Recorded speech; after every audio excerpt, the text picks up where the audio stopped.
नजिकैका अन्नपूर्ण गाउँपालिका र माछापुच्छ्रे गाउँपालिकाका ऐतिहासिक पुरातात्विक सांस्कृतिक स्थलहरूको ठुलो पर्यटकीय महत्त्व रहेको छ। यी क्षेत्र समेटेर माछापुच्छ्रे आधार शिविर पुग्ने भौतिक पूर्वाधार निर्माणका लागि सम्बन्धित मन्त्रालयले आवश्यक गृह कार्य गरिरहेको जानकारी म यस सम्मानित सदनलाई गराउन चाहन्छु।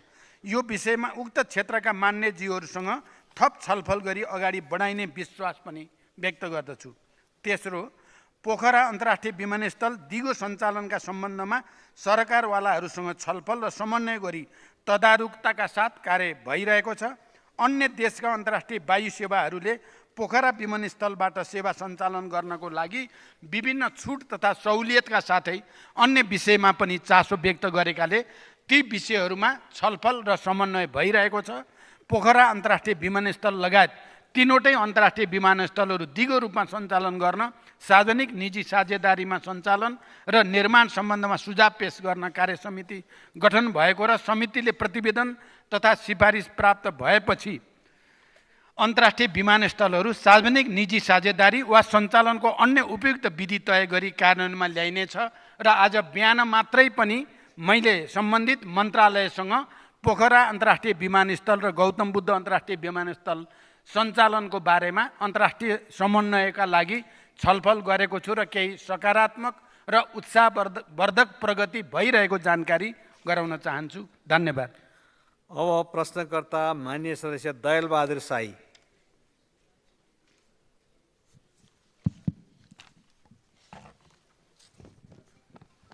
सम्माननीय सभामुखज्यू, सम्माननीय प्रधानमन्त्रीज्यू, सुदूरपश्चिम प्रदेश र कर्णाली प्रदेशका विभिन्न जिल्लाहरूमा 2069 साल असोज 13 गतेबाट सुरु भएर 23 गतेसम्म परेको अविरल वर्षाका कारण करिब 9000 घरधुरी प्रभावित भएका थिए।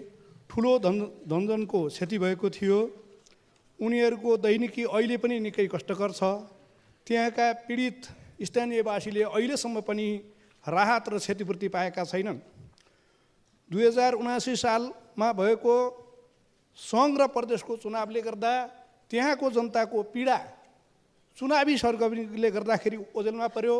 लगत्तै डोटीमा गएको भुइँचालोले गर्दाखेरि पनि बाढी पीडितहरूको जो समस्या छ त्यो ओझेलमा पऱ्यो र जाजरकोटमा गएको केन्द्रबिन्दु भएर गएको भुइँचालोले गर्दाखेरि पनि त्यो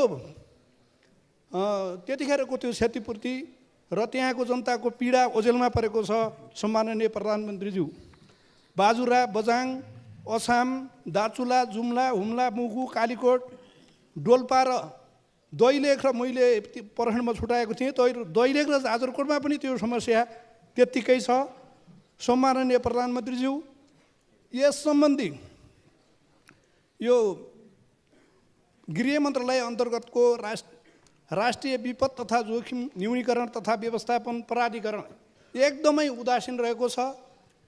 पीडितहरू अझै पनि आश गरेर बसेका छन्। यस सम्बन्धमा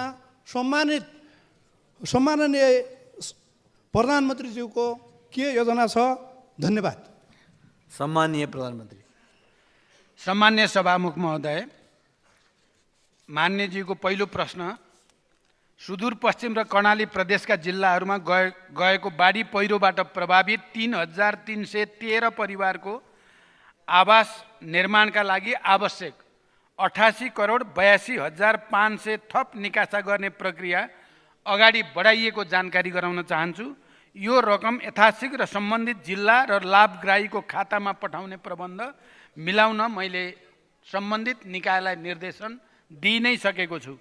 जाजरकोट र बजाङ केन्द्रबिन्दु भएर गएको भूकम्पबाट प्रभावित 85,690 अस्थायी आवासका लाभग्राही पहिचान भई अस्थायी आवास व्यवस्थापनका लागि आवश्यक 4,28,45,00,000 रुपियाँ मध्ये राष्ट्रिय विपद जोखिम न्यूनीकरण तथा व्यवस्थापन प्राधिकरणबाट 3,16,00,00,000 रुपियाँ जिल्ला विपद व्यवस्थापन समितिको कोषमा निकासा भइसकेको छ।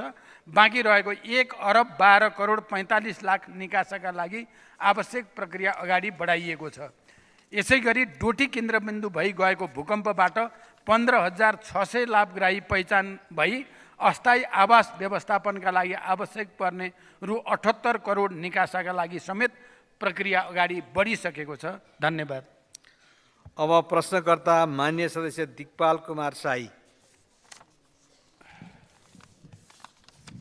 सम्माननीय सभामुखज्यू, सम्माननीय प्रधानमन्त्रीज्यूलाई मेरो प्रश्न 2080 जेठ 31 गतेका दिन दैलेख जिल्लाको दुल्लु नगरपालिका 12 दहमा दाहाल, लम्साल र रूपाखेतीका कुल शिरोमणि दासुको शालिग अनावरण कार्यक्रमको आमसभामा भावुक हुँदै सम्बोधन गर्दा पञ्चकोशी क्षेत्र मेरो पूर्वजको वासस्थान हो र यस क्षेत्रको विकास गर्नु मेरो कर्तव्य हो।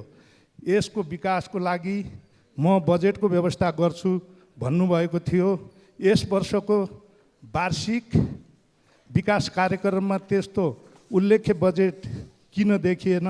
आफैले बोलेको पञ्चकोशी क्षेत्र धार्मिक क्षेत्रको विकासको लागि के गर्दै हुनुहुन्छ र कर्णाली सभ्यताको रूपमा रहेको खस राज्यको सिजनल राजधानी दुल्लुमा रहेको ऐतिहासिक दुल्लु दरबार प्रधानमन्त्रीज्यूकै नेतृत्वमा रहेको नेकपा माओवादी पार्टीले 2059 वैशाख 8 गते बमद्वारा ध्वस्त बनाइएको थियो।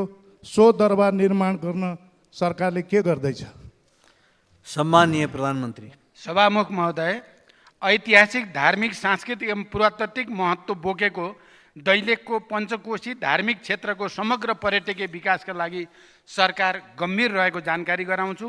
दैलेख पादुका स्थानको अन्वेषण एवं उत्खनन कार्यका लागि पुरातत्व विभागबाट आगामी आर्थिक वर्षका लागि बजेट विनियोजन गरिएको छ।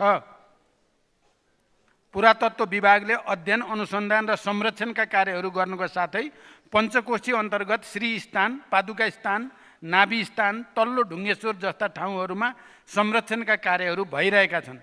पर्यटन क्षेत्रको विकासलाई प्राथमिकताका साथ देशैभरिका पर्यटकीय स्थलको संरक्षण, पूर्वाधार विकास तथा प्रवर्धन गर्ने कार्यक्रमलाई विशेष प्राथमिकताको साथ कार्यान्वयनमा ल्याइनेछ। दैलेख स्थित दुल्लु दरबारको संरक्षणका लागि पुरातत्व विभाग मार्फत विगतका वर्षहरूमा समेत विभिन्न कार्य हुँदै आएका छन्। उक्त दरबार निजी स्वामित्वमा भएकोले सम्बद्ध पक्षसँग संवाद गरी दरबार पुनर्निर्माण गर्न स्थानीय तह मार्फत समन्वय पनि भइरहेको छ। धन्यवाद।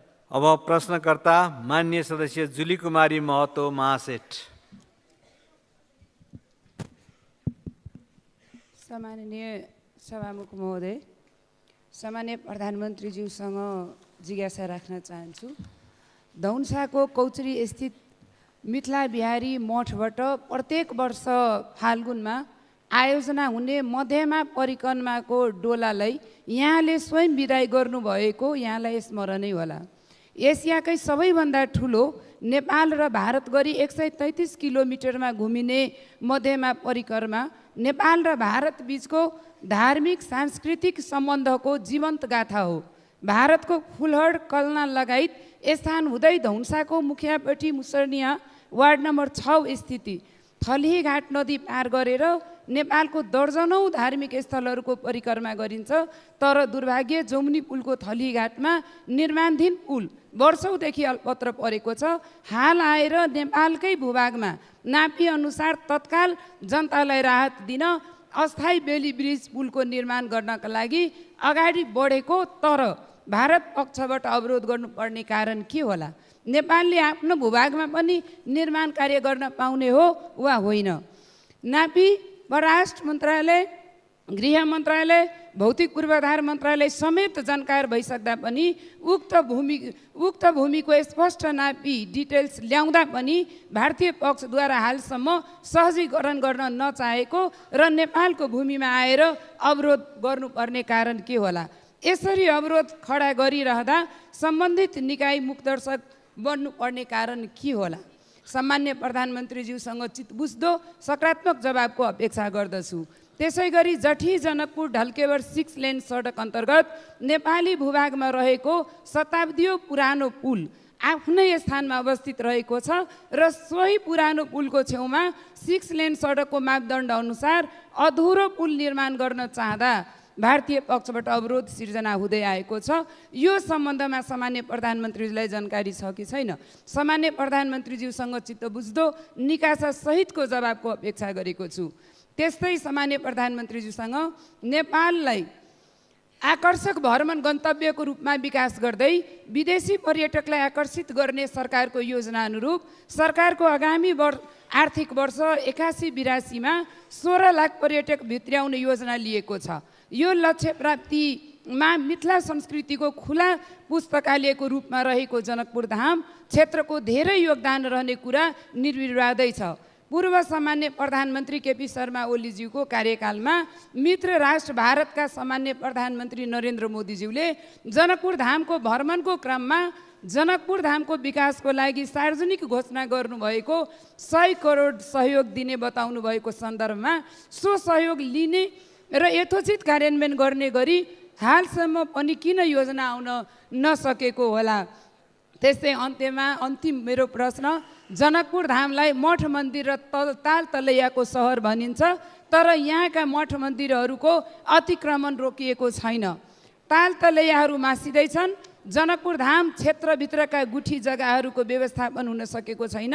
देशका धेरै भागहरूमा छुट जग्गाहरू व्यवस्थापन, नदी विकास जग्गा व्यवस्थापन, तैनाथी गुठी जग्गाहरूको व्यवस्थापन, गुठी प्रणालीबाट सञ्चालित ऐतिहासिक मठ मन्दिर जीर्ण अवस्थामा रहेको छ भने कतिपय पुरातत्व महत्त्व बोकेका मठ मन्दिरको इतिहास पनि विलीन हुने अवस्थामा रहेको छ। सो सम्बन्धमा सरकारको योजना स्पष्ट पारिदिनु हुन सम्मान्य प्रधानमन्त्रीज्यूबाट सकारात्मक जवाबको अपेक्षा गरेको छु। धन्यवाद।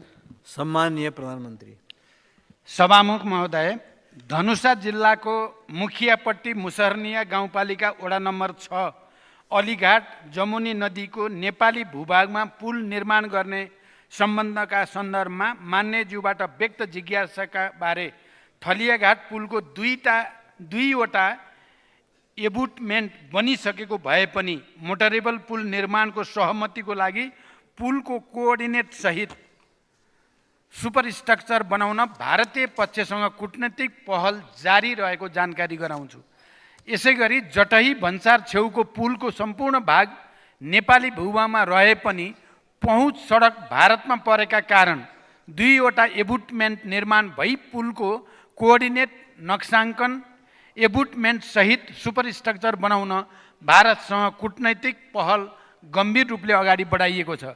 जमुनी खोलामा अकरघाट नेपाल र सहारघाट भारत, जटही नेपाल र पिपरौन भारत तथा थलै घाटमा गरी 3 स्थानमा पुल निर्माण कार्यमा सहजीकरणको प्रयास भइ नै रहेको छ। 2. जनकपुर क्षेत्रको पर्यटकीय विकासका सम्बन्धमा 15वटा धार्मिक स्थललाई समेटेर रामायण तथा बुद्ध सर्किट निर्माण र प्रवर्धन गर्न नेपाल र भारतबीच भएको द्विपक्षीय सहमति कार्यान्वयनका लागि सरकारले गम्भीरताको साथ आफ्नो पहल बढाएको छ। रामायण सर्किट लगायत शिव, बुद्ध, किरात सर्किटहरूको विकास गर्न यस वर्ष बजेट सुनिश्चित गरिएको छ। जनकपुर क्षेत्रको पर्यटकीय विकासका लागि 98 वर्ष पुरानो गोपाल धर्मशाला रहेको स्थानमा नयाँ परियोजना कार्यान्वयन गर्नका लागि विस्तृत परियोजना प्रतिवेदन तयार भई कार्यान्वयनको प्रक्रिया अगाडि बढिसकेको छ।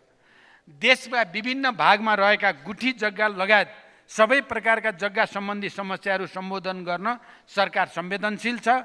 विशेषतः मौजुदा कानुनी प्रावधानबाट समाधान हुन नसकेका गुठी जग्गा सम्बन्धी समस्या समाधान गर्न एवं गुठी सम्बन्धी विद्यमान व्यवस्था, प्रथा, परम्परा र गुठी संस्कृतिको संरक्षण र सम्वर्धनका लागि मौजुदा कानुनमा आवश्यक परिमार्जनको खाका सहित यही असार 15 गतेभित्र नयाँ गुठी सम्बन्धी कानुनको मस्यौदा तयार गर्न कार्यदल गठन भई मस्यौदाको तयारी कार्य अगाडि बढिसकेको जानकारी पनि म गराउन चाहन्छु। मस्यौदा प्राप्त भए पश्चात सम्बद्ध सरकारवालाहरूसँग समेत छलफल गरी विधेयकलाई अन्तिम रूप दिइने र सम्मानित सदनमा पेश गरिने जानकारी गराउँछु। धन्यवाद। अब प्रश्नकर्ता मान्य सदस्य ठाकुर प्रसाद गैरे।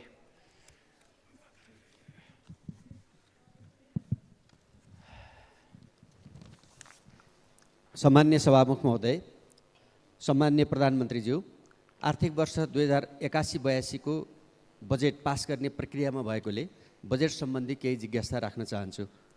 सम्माननीय प्रधानमन्त्रीज्यू, यहाँले संविधानको मर्म र भावना अनुरूप सङ्घीयताको प्रभावकारी कार्यान्वयनका लागि सङ्घीय सरकारले कुनै पनि योजनामा रु 3 लाखभन्दा कम बजेट विनियोजन नगर्ने घोषणा गर्नुभएको थियो।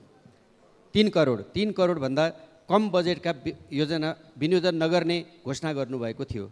तर बजेटमा शहरी विकास मन्त्रालय लगायत विभिन्न मन्त्रालयहरूले हजारौँ योजनाहरू 5 लाख, 2 लाख र 1 लाखका र केही योजनाहरू 1000 का समेत विनियोजन गरेको पाइन्छ। सम्माननीय प्रधानमन्त्रीज्यू, यसरी बजेट विनियोजन गर्दा तपाईँले गर्नुभएको घोषणाको उपहास भएन र? यस्तो काम गर्ने मन्त्रीजीहरूलाई पुरस्कृत गर्नुहुन्छ वा के? सम्माननीय प्रधानमन्त्रीज्यू, अब तपाईँ प्रस्तुत बजेटको समर्थन गर्नुहुन्छ कि विरोध अथवा सच्याउन निर्देशन दिनुहुन्छ जान्न चाहन्छु। सम्माननीय प्रधानमन्त्रीज्यू, बजेट वक्तव्यमा उल्लेख भएको भरतपुर, बुटोल, पोखरा, मुगलिङ, भरतपुर 3 वटा कोणमा राखी गण्डकी आर्थिक त्रिभुज परियोजना मध्येको एक महत्त्वपूर्ण सिद्धार्थ राजमार्ग बुटोल पोखरा खण्ड आर्थिक वर्ष 2081-82 को सुरु 6 महिनाभित्रै छोटा छोटा सुरुङ मार्ग, घुम्ती घटाउने अग्ला पुल बनाउने भाइडक्ट प्रविधि मार्फतका कामहरूलाई मार्फत डेडिकेटेड डबल लेन सडक स्तरोन्नति कार्यका लागि आरम्भ गर्न सम्बन्धित मन्त्रालयलाई निर्देशन दिन अब कुनै कठिनाइ छ र? म जान्न चाहन्छु। सम्माननीय प्रधानमन्त्रीज्यू, आफ्नो जिल्ला र निर्वाचन क्षेत्रमा आम जनताले चाहे बमोजिमको विकास योजना र बजेट लैजान मन्त्री नै बन्नुपर्ने हो र? म यहाँलाई प्रश्न गर्न चाहन्छु, यदि त्यसो हो भने संसदहरूलाई आफ्नै क्षेत्रमा योजना लैजान सक्ने गरी तपाईँको आफ्नै कार्यकालमा नै सबैलाई मन्त्री बनाउने योजना पो बनाउनु भएको हो कि जान्न चाहन्छु। धन्यवाद। सम्माननीय प्रधानमन्त्री। सभामुख महोदय, सरकारले वार्षिक बजेट तथा कार्यक्रम तर्जुमा गर्दा व्यावहारिक र प्रतिफल प्राप्त होस् भन्ने उद्देश्यले सङ्घ, प्रदेश र स्थानीय तहमा आयोजनाहरूबीच दोहोरोपन हुन नदिने, ठुला आयोजना सङ्घबाट कार्यान्वयन गर्ने, मझौला प्रकृतिका आयोजना प्रदेशबाट र साना आयोजना स्थानीय सरकारबाट कार्यान्वयन गर्ने विषयमा सरकार अहिले पनि स्पष्ट र दृढ रहेको जानकारी गराउन चाहन्छु। वित्तीय हस्तान्तरण अन्तर्गत सशर्त अनुदानका तर्फका कतिपय आयोजनाहरू सम्पन्न गर्ने कार्यका लागि केही आयोजना तथा कार्यक्रमहरूमा कम रकम देखिए पनि रु 3 करोडभन्दा कम रकम विनियोजन भएका आयोजनाहरूलाई प्रदेश तथा स्थानीय तहबाटै कार्यान्वयन गर्ने गरी अगाडि बढाइने ब्यौरा समेत म जानकारी गराउन चाहन्छु। 2. एकीकृत विकासको अवधारणा अनुरूप निजी क्षेत्र समेतको सहकार्यमा भरतपुर, बुटोल, पोखरा, मुगलिन, भरतपुरलाई 3 वटा कोणमा राखी गण्डकी आर्थिक त्रिभुजको नमुना परियोजना बजेट मार्फत प्रस्तुत गरिएको छ। यो नेपालको आर्थिक तथा सामाजिक विकासमा एउटा माइलस्टोन हुने विश्वास हामीले लिएका छौँ। यस त्रिभुज अन्तर्गतको सिद्धार्थ राजमार्गको स्तरोन्नति गर्ने कार्य सरकारको प्राथमिकतामा रहेको कुरा पनि म स्पष्ट गर्न चाहन्छु। यो परियोजनाबाट यातायात पूर्वाधारको विकास मात्र नभई उद्योग, ऊर्जा, कृषि तथा पर्यटन क्षेत्रको विकाससँगै रोजगारीका अवसर सृजना हुने लक्ष्य हामीले लिएका छौँ। परियोजनाको कार्यान्वयन कार्ययोजना तयार भइरहेको र आगामी आर्थिक वर्षको सुरुबाटै कार्यान्वयन गर्ने गरी निर्देशन समेत दिइसकिएको जानकारी गराउन चाहन्छु। तेस्रो, बजेट तर्जुमा गर्दा प्रचलित ऐन, कानुन, बजेट तर्जुमा दिग्दर्शन एवं स्वीकृत प्रणाली अनुरूप अर्थ मन्त्रालय र विषयगत मन्त्रालयहरूबाट हुने गर्दछ। जनताका माग सम्बोधन गर्न विकास आयोजना तथा कार्यक्रमलाई प्राथमिकताका आधारमा विनियोजन गरी कार्यान्वयन गरिने विश्वास दिलाउन चाहन्छु। बजेट तथा योजना लैजान मन्त्री नै बन्नुपर्ने होइन, सकेसम्म समानुपातिक ढङ्गले बजेट विनियोजन गरिएको छ। आगामी दिनमा यसमा अझै परिमार्जन गर्न जोड दिइनेछ। म मान्य सदस्यहरूसँग के कुरामा सहमत छु भने गत साल मैले जसरी बजेट तर्जुमा गर्न सबै मान्य सदस्यहरूको सामूहिक छलफलको अपेक्षा गरेको थिएँ। विभिन्न राजनीतिक उतार चढाव र घटनाक्रमले त्यसो गर्न चाहे जस्तो नसकिएको कुरा सत्य हो, तर फेरि पनि यसलाई त्यो रूपमा अगाडि बढाउने कोसिस गरिन्छ। धन्यवाद। प्रश्नकर्ता माननीय सदस्य टेक बहादुर गुरुङ।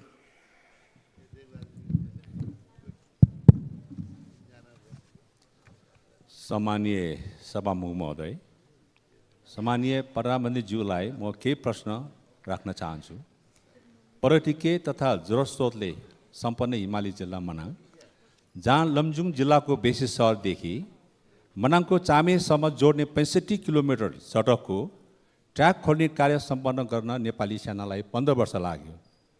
उक्त बेसी सहर चामे मोटर बाटो ट्र्याक खोल्ने कार्य सम्पन्न भएपछि मिति 2069 साल मङ्सिर 7 गतेदेखि सार्वजनिक यातायात पनि सञ्चालनमा आयो र उक्त मोटर बाटो सडक विभागलाई जिम्मा लगाइयो। सडक विभागलाई जिम्मा लिएको 12 वर्ष पुरा भइसक्दा पनि हालसम्म जम्मा 8 किलोमिटर सडक मात्रै कालोपत्र भएको छ र बाँकी 57 किलोमिटर सडक हालसम्म कालोपत्र त कुरै छोडौँ, ग्राबिङसम्म हुन सकेको छैन। राजधानीबाट सबभन्दा नजिक दूरीमा पर्ने पर्यटकीय हिमाली जिल्ला मनाङ हो। धेरै सङ्ख्यामा आन्तरिक तथा बाहिरी पर्यटकहरू भित्री जिल्लाहरूमध्ये मनाङ अग्रस्थानमा पर्दछ। मनाङ जनताहरू आन्तरिक तथा बाहिरी पर्यटकले कहिलेसम्म जोखिम पूर्ण यात्रा बिहोर्नु पर्ने हो? मनाङवासीले पक्की पिच सडकमा यात्रा गर्न अब कति वर्ष कुर्नुपर्ने हो? आगामी योजना के छ? ठिक कति वर्षभित्र बेसी सहर चामे सडक ग्राभल भई कालोपत्रे पिचको कार्य सम्पन्न हुनेछ भने सम्मानीय प्रधानज्यूबाट जवाब पाऊँ। सम्मानीय सभामुख महोदय, 2078 साल असार 1 र 2 गते आएको विषम वर्षले मनाङ जिल्लाको सदरमुकाम चामे स्थिति विभिन्न सरकारी कार्यालय, विद्यालय, पर्यटन व्यवसायहरूको होटल तथा घरहरू, नासोङ गाउँपालिका प्रशासनिक भवन, ब्याङ्क, अधिकांश घरहरू, होटल तथा व्यापार व्यवसायहरू र मनाङ जिल्लाको प्रवेशद्वारा बनिने सुन्दर ताल बजार नै डुबानमा परेको थियो। साथै जिल्लाभरिको सडक, झुलुङ्गे पुल, बाहिरी पहिरोले छेद विच्छेद गरी अरबौँको क्षति पुर्याएको थियो। तत्कालीन समयमा स्वयं सम्मानीय प्रधानमन्त्रीज्यू, पूर्व मन्त्री देवप्रसाद गुरुङज्यू, तत्कालीन ऊर्जा मन्त्री पम्प भुषालज्यू र म लगायत कर्मचारीहरूको टिमले स्थलगत अवलोकन गरी तत्कालीन सरकारले समेत मनाङ जिल्लालाई क्षतिग्रस्त जिल्ला घोषणा गरेको थियो। तर हालसम्म पनि कार्यान्वयनमा ढिलाइ भएको कारणले मनाङ जिल्लाका जनताले शास्ति खेपिरहेका छन् र मनाङ जनताले कहिलेसम्म शास्ति खेप्नु पर्ने हो? जबकि पर्यटन र जलस्रोतले सम्पन्न हिमाल जिल्ला मनाङबाट राज्यले मनकै आय आर्जन गरिरहेको छ। तर मलाई लाग्छ देशको राजधानीबाट नजिक दूरी भए पनि भौगोलिक हिसाबले अति दुर्गम हिमाल पारी जिल्ला मनाङलाई राज्यले हेपेकै हो। यस विषयमा सम्मान्य प्रधानज्यूको धारणा के छ? जवाब पाऊँ। धन्यवाद। जय नेपाल। सम्माननीय प्रधानमन्त्री। सभामुख महोदय, मान्यज्यूले उल्लेख गर्नुभएको बेसी सहर चामे सडकको खुदीसम्म जम्मा 8 किलोमिटर सडक कालोपत्र भए पनि अगाडि अन्नपूर्ण संरक्षण क्षेत्र परेकोले तुरुन्तै कालोपत्रे गर्न बोलपत्र आह्वान गर्न नसकिएको हो। यसमा हाल वातावरणीय प्रभाव मूल्याङ्कन सम्पन्न गर्न अन्नपूर्ण संरक्षण क्षेत्र आयोजनाबाट सहमति प्राप्त भइसकेको छ र वन तथा वातावरण मन्त्रालयबाट अन्तिम सहमति प्राप्त भएपछि EIA सम्पन्न गरिने र कालोपत्रेको काम अगाडि बढाइने विश्वास व्यक्त गर्न चाहन्छु। दोस्रो, विक्रम सम्वत 2078 सालको बाढी पहिरोको कारणले मनाङ जिल्लाका 63 जना लाभग्राहीका लागि अस्थायी आवास र निजी आवास निर्माणका लागि रु 1,83,90,000 निकासा गरिसकिएको छ। साथै तटबन्धको काम ऊर्जा, जलस्रोत तथा सिँचाइ मन्त्रालय अन्तर्गतको वार्षिक विकास कार्यक्रम मार्फत कार्यान्वयन हुने जानकारी मान्यज्यूलाई गराउन चाहन्छु। धन्यवाद। अब प्रश्नकर्ता मान्य सदस्य तारा लामा तामाङ।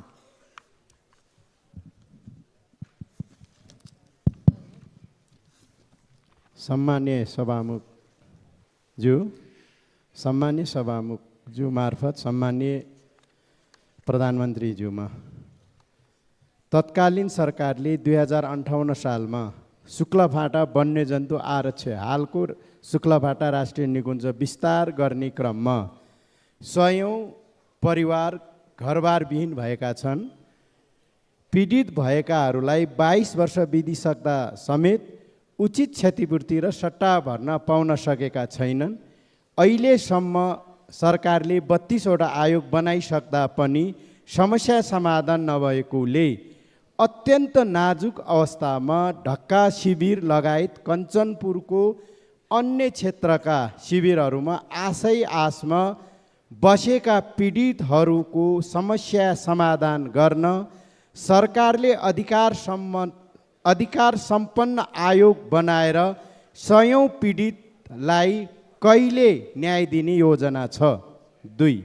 सरकारले योभन्दा पहिलेकै सरकारले जस्तै भर्खरै 11 वटा मुलुकबाट राजदूत फिर्ता बोलाएका छन्। हरेक पटक नयाँ सरकार बन्ने, नयाँ राजदूतहरू फिर्ता बोलाउने परिपाटीले अन्तर्राष्ट्रिय जगतमा मुलुकको कूटनीतिक पक्ष कमजोर भएको छ। अहिलेसम्म 50% कार्य डिप्लोमेट र 50% राजनीतिक नियुक्तिबाट राजदूत जाने गरेका छन्। आगामी दिनहरूमा सरकारले राजनीतिक नियुक्ति गर्दा राष्ट्रिय सहमति बनाएर नियुक्ति गर्दा राम्रो सन्देश जाने थियो कि राजदूत नियुक्ति पश्चात एउटा मापदण्ड बनाएर कार्य सम्पादनको आधारमा कम्तीमा 4 वर्ष राख्ने व्यवस्था गर्दा राम्रो हुन्थ्यो कि? यसमा सरकारको योजना के छ? 3.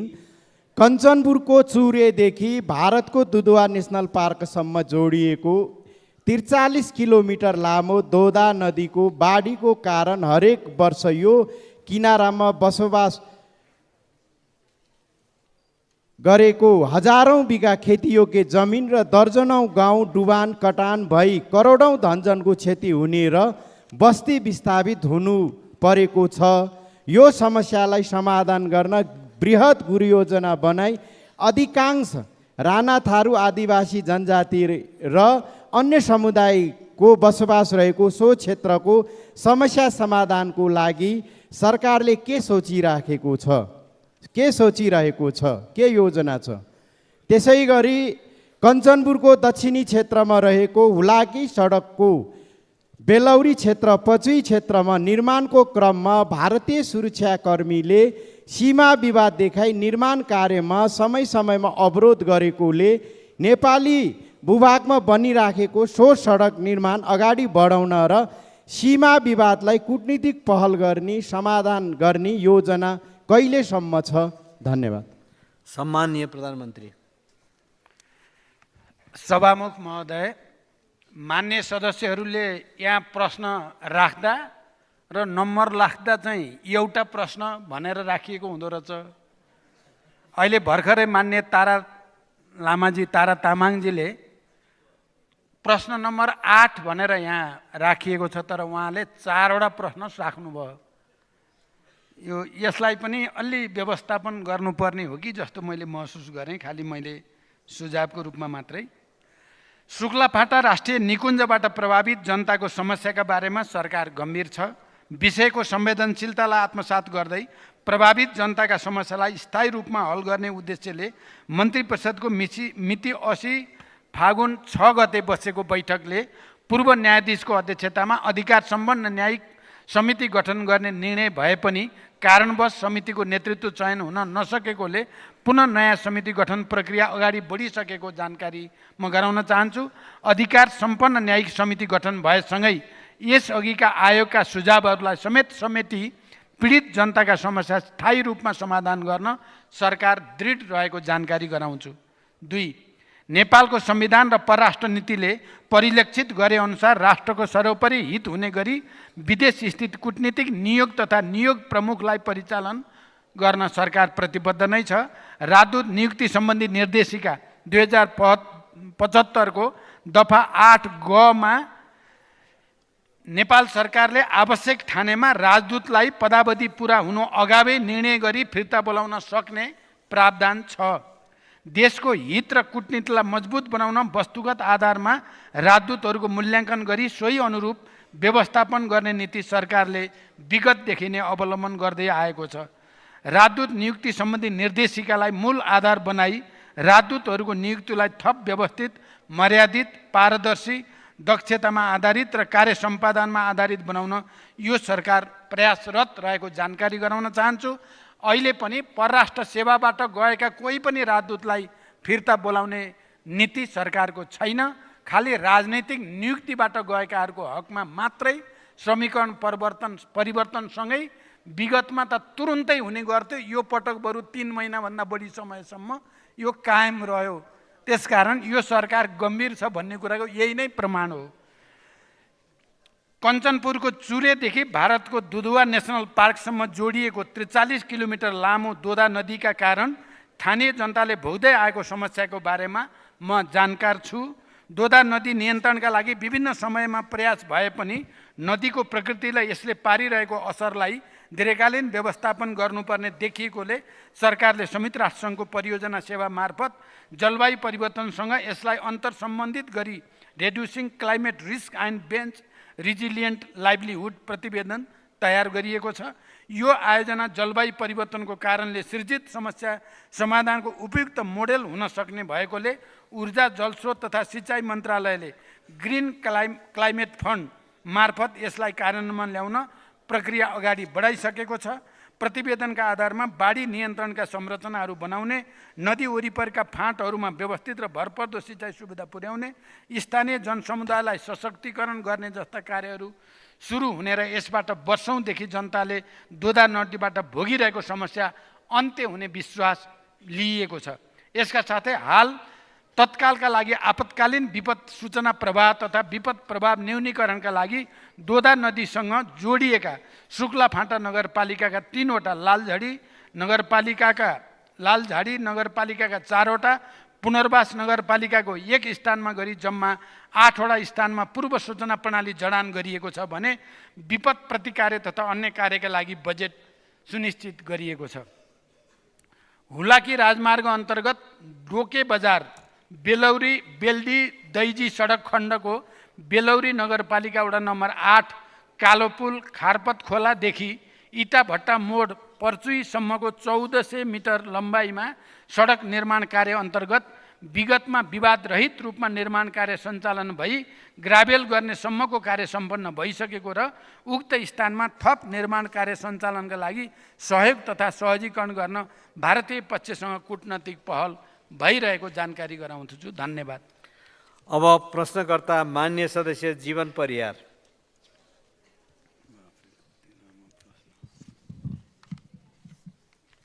सम्माननीय सभामुख महोदय मार्फत सम्माननीय प्रधानमन्त्रीज्यू समक्ष मेरो प्रश्न यस प्रकार रहेको छ। कास्की, रूपन्देही, चितवन, काठमाडौँ उपत्यका लगायत देशैभरका लाखौँ सहकारी बचतकर्ताको अरबौँ रकम सहकारीका सञ्चालक, व्यवस्थापक, सहकारीबाट कर्जा लिई समयमा साँबा र ब्याज नबुझाएका ऋणी, गैरकानुनी रूपमा सहकारीको रकम लगेका निजी कम्पनी लगायत सरकारवाला अन्य व्यक्ति जसले उक्त रकमको हिनामिना, दुरुपयोग, अपचलन र ठगी गरेका छन्, ती व्यक्तिबाट ठगिएको रकम असुल उपर गरी ती लाखौँ पीडित सहकारीका बचतकर्ताले कहिलेसम्म रकम फिर्ता पाउँछन्? सरकारले उक्त कार्य कहाँसम्म पुर्याएको छ? साथै ती ठगी कार्यमा संलग्न संस्था, कम्पनी र व्यक्तिहरूलाई कानुनी कारबाही गर्न तपाईँको प्रतिबद्धता के हो? सम्माननीय प्रधानमन्त्रीज्यूको स्पष्ट जवाब चाहन्छु। अर्को प्रश्न, सम्माननीय प्रधानमन्त्रीज्यू, सदियौँदेखि जात व्यवस्थाका कारण मानिस बीच कलङ्कको रूपमा रहेको जातीय भेदभाव र छुवाछुत आजको 21औं शताब्दीसम्म पनि विद्यमान छ। के यो देशका लाखौँ दलित समुदायले अपमान, अपहेलना, तिरस्कार र मानव मर्यादाबाट कहिलेसम्म विमुख हुनुपर्ने हो? के यही हो मानव अधिकार? विश्व सामु हामीले कहिलेसम्म शिर निहुर्याउनु पर्ने हो? के पटक पटक राज्य सञ्चालनको ड्राइभिङ सिटमा बस्ने तपाईँहरूले माफी माग्नु पर्दैन? के यी लाखौँ अपमानित जनताको पीडाप्रति संवेदना पैदा हुँदैन? हाम्रो देशबाट 104 वर्ष राणा शासनको अन्त्य भएको 74 वर्ष भयो। 30 वर्ष पञ्चायती व्यवस्था अन्त्य भएको 35 वर्ष भयो। यो देशबाट झन्डै 240 वर्ष राजतन्त्र अन्त्य भएको 16 वर्ष भयो। पुनस्थापित प्रतिनिधि सभा अर्थात् जनताको सार्वभौम संसदबाट 2063 जेठ 21 गते जातीय भेदभाव र छुवाछुत मुक्त राष्ट्र घोषणा भएको 18 वर्ष भयो। संविधान सभाबाट संविधान जारी भएको 9 वर्ष भयो। संविधानको मौलिक हक अन्तर्गत धारा 24 मा जातीय भेदभाव विरुद्धको हक र धारा 40 मा दलितको हकको व्यवस्था गरिएको छ। प्रधानमन्त्रीज्यू, संविधानको धारा 24 र धारा 40 को कार्यान्वयन आजसम्म किन कार्यान्वयन हुन सकेन? धारा 40 मा भएको व्यवस्था सम्बन्धी ऐन कहिलेसम्म बन्छ? साथै यो देशबाट जातीय भेदभाव र छुवाछुत जस्तो कुप्रथा, कुसंस्कार र कुरीति हटाउन तपाईको योजना के छ? अब यो समस्या हटाउन कस्तो रणनीति तय गर्नुहुन्छ? कार्यक्रम के ल्याउने तयारी गर्नुभएको छ? के यो समस्या दलित समुदायको मात्र समस्या हो वा यो देशको समस्या हो, अर्थात् आम नेपालीको समस्या हो? सम्माननीय प्रधानमन्त्रीज्यूको स्पष्ट जवाब चाहन्छु। धन्यवाद। जय नेपाल। सम्माननीय प्रधानमन्त्री। सम्मान्य सभामुख महोदय, मान्यजीले निकै लामो व्याख्या सहित प्रश्न गर्नुभएको छ। धन्यवाद। सहकारी क्षेत्रमा व्याप्त समस्याबारे सरकार जानकार पनि छ र सरकार गम्भीर पनि छ। यी समस्याहरू सम्बोधन गर्नका लागि गत वर्ष राष्ट्रिय योजना आयोगका सदस्यको संयोजकत्वमा उच्चस्तरीय सुझाव कार्यदल गठन गरी प्राप्त हुन आएको सुझाव एवं सहकारी पीडितहरूसँग भएका सहमति कार्यान्वयन गर्न विभिन्न प्रयासहरू अगाडि बढिरहेका छन्। हालसम्म 20 वटा सहकारीहरूलाई समस्याग्रस्त घोषणा गरी समस्याग्रस्त सहकारी व्यवस्थापन समिति मार्फत बचत फिर्ताको प्रक्रिया अगाडि बढाइएको छ। समस्याग्रस्त घोषणा भएका सबै सहकारी संस्थाका बचतकर्ताहरूबाट 59,587 माग दाबी निवेदनका आधारमा रु 36 अरब 28 करोड 96 लाख 81,780 को दायित्व यकिन भएको छ। यसमध्ये हालसम्म रु 77 करोड 24 लाख 46,458 बचत रकम पीडितलाई फिर्ता भुक्तानी गरिसकिएको छ। यसबीचमा 3 वटा समस्याग्रस्त सहकारीको सम्पत्ति व्यवस्थापन तथा दायित्व भुक्तानी गरी बचत भुक्तानी कार्य सम्पन्न भएको छ। यसैगरी नेपाल राष्ट्र बैंक समेतको संलग्नतामा सहकारी बैंक लगायत ठुला कारोबार गर्ने 9 वटा सहकारी संस्थाको सदन अनुगमन कार्य सम्पन्न भई वित्तीय स्वास्थ्य मजबुत पारी सुशासन र प्रभावकारी सञ्चालनको लागि निर्देशन दिइसकिएको छ। छुट्टै नियामक निकाय स्थापना गर्ने र सहकारी बचत तथा कर्जा सुरक्षण कोष स्थापना गर्ने प्रयोजनका लागि छुट्टै कानुनी व्यवस्था गर्ने प्रक्रिया अगाडि बढाइएको छ र यसका लागि बजेट समेत सुनिश्चित गरिएको छ। प्रदेश तथा स्थानीय सरकारहरूसँग सहकारी समस्या समाधानका लागि विषयगत समिति गठन गरिएको छ। यसैगरी ठुलो कारोबार गर्ने सहकारीहरूलाई नियमन र सुपरिवेक्षण गर्न प्राधिकरण गठनका लागि कानुन मस्यौदा भइरहेको छ।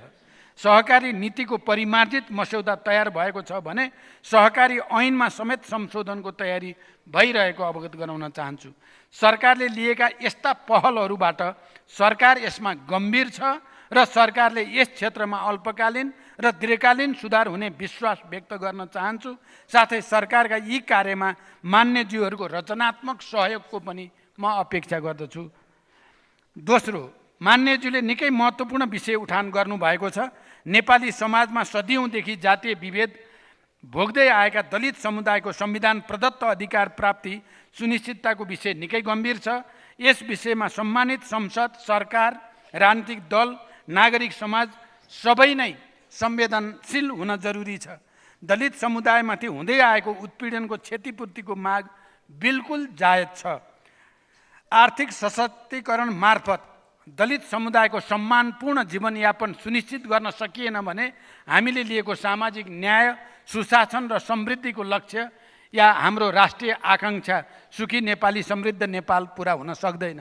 त्यसैले जातीय विभेदको समूल अन्त्य गर्न संविधानको धारा 40 को मौलिक हक कार्यान्वयनका लागि सरकार गम्भीर र संवेदनशील रहेको जानकारी गराउँछु। सरकारका तर्फबाट जातीय विभेद तथा अन्य छुवाछुत र भेदभाव कसुर र सजाय ऐन 2068 लाई समयानुकूल परिमार्जनका लागि तयारी गरिरहेको छ। दलित समुदायको संविधान प्रदत्त अधिकारको प्रत्याभूति गर्न दलितको सशक्तिकरण कार्य गर्ने संरचनालाई एकीकृत गर्ने दलित उपेक्षित उत्पीडित वर्ग उत्थान तथा विकास प्राधिकरणको संस्थागत विकास गर्ने प्रक्रिया छिटै सुरु गरिँदैछ। सरकारले दलित समुदायका उल्लेखित अधिकार प्राप्तिका लागि रैथाने परम्परागत सिप ज्ञान पेसाको आधुनिकीकरण गरी रोजगारी सृजना र जीविकोपार्जन कार्यक्रम सञ्चालन गर्न शिल्पी उद्यमशीलता कार्यक्रम प्राविधिक धारतर्फको उच्च शिक्षामा दलित समुदायको पहुँचका लागि छात्रवृत्ति व्यवस्था समेत बजेट मार्फत सुनिश्चित गरेको जानकारी गराउन चाहन्छु। यसै गरी जातीय विभेद तथा अन्य छुवाछुत र भेदभाव कसुर र सजाय ऐन व्यवस्थापिका संसदबाट पारित भएको दिन जेठ 10 गतेदेखि छुवाछुत मुक्त राष्ट्र घोषणा गरेको दिन जेठ 21 गतेसम्म 11 दिने जातीय छुवाछुत विरुद्ध राष्ट्रिय अभियान सञ्चालन गरिने विषयमा छलफल भइरहेको जानकारी पनि म गराउन चाहन्छु। धन्यवाद। अब प्रश्नकर्ता मान्य सदस्य जावेदा खातुन जागा। सम्माननीय सभामुख महोदय, म सम्माननीय प्रधानमन्त्रीज्यूसँग मेरो प्रश्न यस प्रकारको रहेको छ। हामी सुदूरपश्चिम र लुम्बिनी प्रदेशका जनता सडक मार्गबाट राजधानी आउन 2 देखि 3 दिनसम्म लाग्ने अवस्था रहेको हुँदा महेन्द्र राजमार्ग अन्तर्गत नारायणघाट बुटवल बर्दिया कैलाली सडक खण्ड कहिलेसम्म निर्माण सम्पन्न हुन्छ? यसमा म प्रष्ट सम्माननीय प्रधानमन्त्रीज्यूको म जवाब चाहन्छु। र हाम्रो देशको तराई मधेसमा केही जिल्लाहरूमा केही वर्ष अगाडिदेखि धार्मिक द्वन्द्व र जातीय द्वन्द्वको सुरुवात देखा परेको छ। धार्मिक सद्भाव कायम राख्न र द्वन्द्व हुन नदिन प्रधानमन्त्रीज्यूको योजना तथा कार्यक्रम के रहेको छ? र तेस्रोमा रहेको छ ऋणमा निर्माण गरिएको पोखरा अन्तर्राष्ट्रिय विमानस्थल र गौतम बुद्ध अन्तर्राष्ट्रिय विमानस्थल भइरहँदा आजसम्म पनि नियमित उडान किन हुन सकिराखेको अवस्था छैन? र ऋणमा रहेको उक्त दुवै विमानस्थलको ऋण तिर्ने आधार के छ? यसबारेमा प्रधानमन्त्रीज्यूसँग जवाब चाहन्छु। हस्त धन्यवाद। सम्माननीय प्रधानमन्त्री। सभामुख महोदय, नारायणगढ बुटोल सडक खण्ड 4 लेनमा स्तरोन्नति गर्ने ठेक्का कार्यान्वयनको चरणमा रहेको छ।